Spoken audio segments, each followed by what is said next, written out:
आप सभी भी रोज की पूजा पाठ में या पवित्र पेड़ों के नीचे या देवालय इत्यादि में दीपक लगाते होंगे, परंतु 3 गलतियां कहीं ना कहीं दुख, दरिद्रता और दुर्भाग्य को बढ़ावा देती है। हमारे शास्त्र विधानों में प्रत्येक कार्य के लिए कोई ना कोई नियम निर्धारित किए गए हैं।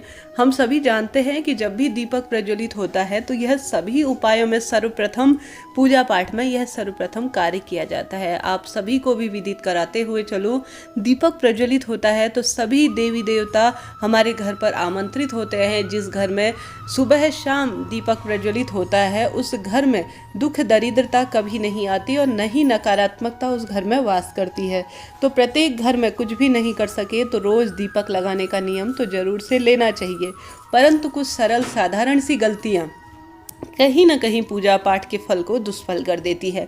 तो सबसे पहला नियम, आप सभी को इस बात का ध्यान रखना चाहिए कि गुरुजी भी हम सभी को कहते हैं कि जब भी दीपक प्रज्वलित करें उसमें यह गलती ना करें कि उस दीपक में पहले से ही बत्ती पड़ी हो, तेल पड़ी हो और उसमें ही दीप प्रज्वलित करें। आधुनिकता के दौर में भागा भागी का समय है, समय का अभाव है, अज्ञानतावश भी हमारी नई पीढ़ी, हालांकि जिन माताओं बहनों को जो है बहुत अधिक इन चीज़ों का ज्ञान रहता है वह ध्यान रखती हैं, परंतु कुछ नई पीढ़ी जो है अज्ञानता भूलवश जो है यह गलतियां कर देती है। हमेशा दीपक जो है साफ सुथरा होना चाहिए। कई महिलाएं क्या करती हैं कि उसमें पहले से ही तेल जो है या घी जो जिससे भी प्रज्वलित करती हैं वह होता है, यह बर्बाद जाएगा ऐसा कहते हुए और उसमें ही दीपक है तो उसमें ही जो है ज्योत प्रज्वलित करती हैं। यह सबसे बड़ा दुष्परिणाम जो है हमारे जीवन को देता है।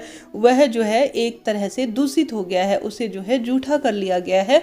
तो वह जो है कभी भी पूजा पाठ में हमेशा जो दीपक होता है उसे बार बार नहीं बदलना चाहिए, वह खंडित नहीं होना चाहिए, साफ सुथरा होना चाहिए। इस बात का ध्यान रखें और हमेशा रोज जो है पूजा के बर्तन धोने चाहिए। शाम को नहीं धो पाते हैं तो उन्हें साफ सुथरे कपड़े से जरूर से पोंछना चाहिए। तो सबसे पहले तो यह गलती कभी ना करें। साथ ही दूसरा नियम, आप सभी को आवश्यक रूप से यह विदित होना चाहिए कि जब भी दीपक लगाए उस दीपक के नीचे किसी न किसी चीज का आसन होना चाहिए। आप चाहें तो कोई थाली रख सकते हैं, कोई प्लेट रख सकते हैं, कोई लकड़ी का टुकड़ा हो, धरती से स्पर्श करता हुआ दीपक नहीं होना चाहिए। चाहें तो उसके नीचे आप सभी जो है चावल का आसन दे सकते हैं, फूल का आसन देते हैं। यह पूजा पाठ का सर्वोत्तम नियम कहा गया है। कालिका पुराण में एक श्लोक मिलता है जिसमें यह वर्णन है कि धरती जो है इस ताप को सहन नहीं कर पाती और आपकी पूजा पाठ जो है धरती में समाहित हो जाती है। तो इस बात का आप सभी ध्यान रखें। तो यह विशेष नियम है, कुछ ना कुछ आसन का चुनाव आप करें। विशेष परिस्थितियों में आप सभी आटे के दीपक का प्रयोग करते हैं ना, तो यह सर्वश्रेष्ठ माना जाता है। आप सभी कोशिश करें कि किसी विशेष तिथि में, जैसे आप मंगलवार के दिन कोई विशेष मंत्र जाप कर रहे हैं तो आटे के दीपक का प्रयोग करें, नहीं तो सामान्य माटी का या जो भी आपके पास पीतल तांबे का है उसका ले सकते हैं। लोहा इत्यादि का जो है पूर्ण रूप से पूजा पाठ में वर्जित माना गया है। यह शनि संबंधी परेशानियों को बढ़ावा देने वाला होता है। तो आज ही अपने मंदिर में चेक करें कि कहीं आपके मंदिर में लोहे का बना हुआ जो है दीपक तो नहीं है। हमेशा तांबे का, चांदी का, मिट्टी का सर्वोत्तम कहा गया है। तो इस बात का भी आप सभी ध्यान रखें।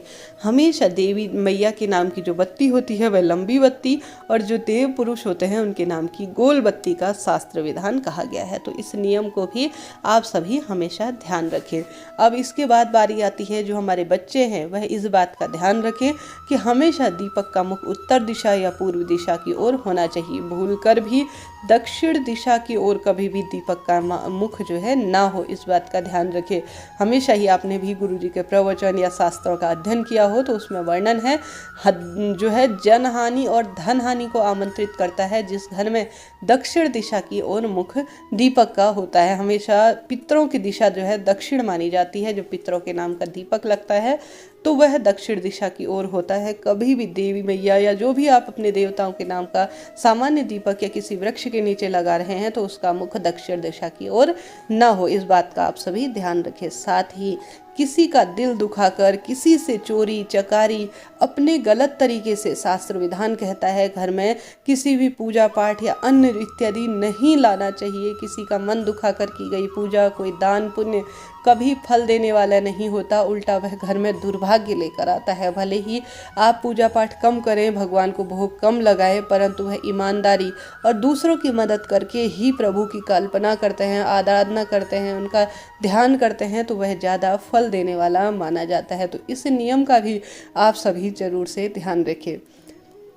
इसके साथ ही आप पूजा भले ही कम समय में करें, कम विधान से करें, कोई दिक्कत की बात नहीं है, परंतु पूरे दिन भर में या सुबह के समय में भी जब भी देवी देवताओं के आगे दीप प्रज्वलित करें, तब अपने देवताओं से माफ़ी मांगी कि प्रभु मन कर्म वचन से किसी का दिल दुखाया हो तो क्षमा प्रार्थी हूँ, सरलतम भाव से आपकी आराधना करता हूँ, उसे स्वीकार करें। ऐसा कहते हुए की गई प्रार्थना कभी भी निष्फल नहीं जाती और हमेशा पूजा पाठ मान्य होती है। हमेशा यह कोशिश करें कि जितना संभव हो, अगर शाम के समय स्नान नहीं कर सके तो स्वयं के ऊपर जल के छींटे डालें और कुल्ला करें, हाथ पैरों को धोएं और शरीर के निचले हिस्से को धोने का प्रयास करें, जिससे कि आपकी पूजा पाठ सार्थक हो। स्नान का भाव करते हुए स्वयं के ऊपर जल के छींटे डालकर की गई पूजा जो है रोज स्नान के बराबर मानी गई है। तो इस बात का भी आप सभी ध्यान रखें। जो है जैसा है तेरा तुझको अर्पण क्या लागे मेरा, ऐसा कहते हुए प्रभु को कुछ न कुछ भोग स्वरूप समर्पित करें। और साथ ही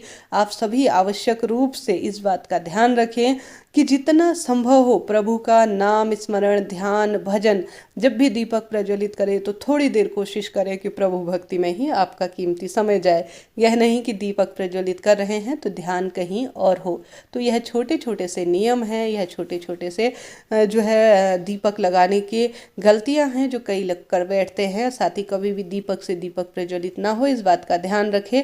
माचिस हमेशा रखें और हमेशा लंबे समय तक पूजा घर में कोई भी अवदूषित, जैसे कहने का अर्थ है फूल, माचिस की तिल्लियां, रुई इत्यादि, और साथ ही कभी भी यह चीजें जो पूर्ण रूप से जल चुकी है, प्रज्वलित हो चुकी है, वह लंबे समय तक मंदिर में ना हो। थोड़ा सा समय के बाद उन्हें सही स्थान पर रख देना चाहिए। चैनल पर पहले ही वीडियो है कि जली हुई बत्ती का और फूल और जो माचिस है उनका क्या करना चाहिए। आप कहेंगे तो मैं आपको उस वीडियो को दे दूंगी। जय श्री राधे, हर हर महादेव।